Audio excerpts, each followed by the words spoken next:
A lot of people say, "Oh, I just want to sort of." They're kind of dabbling in the idea of improving themselves. And the real way to do it is you got to write down what the fuck you want and then go after it. If you decide I'm going to get down to bang, I'm going to do this. I'm going to run a marathon in less than 5 hours. I'm going to, whatever the fuck it is, you got to write that shit down and go for it. Well, my workout I schedule every Sunday. I schedule everything that I'm going to do during the week. I say I have to do yoga 2 times this week, I have to lift weights 3 times this week, I have to run twice this week, and however I fit that in, I fit that in, but I owe those things. And you don't need 2.5 hours. You can get a great workout in 40 minutes, and that's all you need for the whole day, 100%. Yes.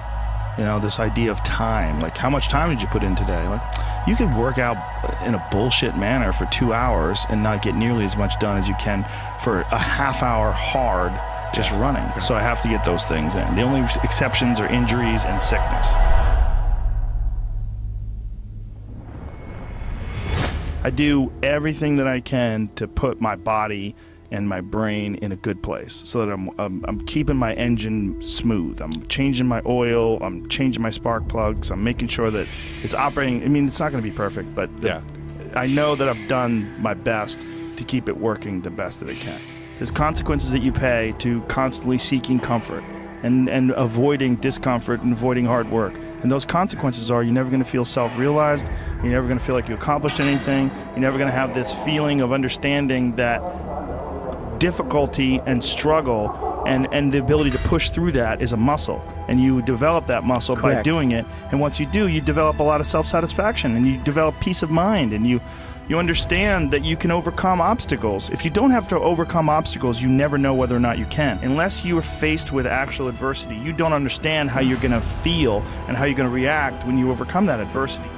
Things that are difficult, when you do these difficult things, you're stressing your mind, or I should say, don't even stressing your mind, exercising your mind and exercising your body's ability to manage intense situations. It's hard. It's very difficult. It's very testing.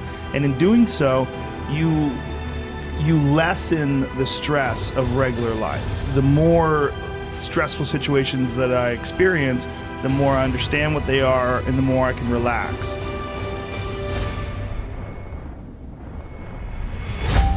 But it's also like a matter of constantly being exposed to these stressful situations where there's not a long break in between doing stand-up or a long break in between martial arts training where to the point where anxiety can build up, and then once you get into it, it's almost an unusual situation instead of a usual one. What I tell people is the best advice that I've ever heard, the best advice I ever came up with, is that live your life like you're the hero in your movie. And right now is when the fucking movie starts and your life is a shitbag disaster. Pretend you are, right now, you're in the part of the movie that starts and it shows you as a fucking loser. And just decide not to be a loser anymore. Live your life like there's a documentary crew following you around and you are analyzing your own behavior. Do what you would want to do so that your kids one day would look back at it and see that documentary and look on it with pride, like, wow, my dad was a bad motherfucker. He really did what he had to do.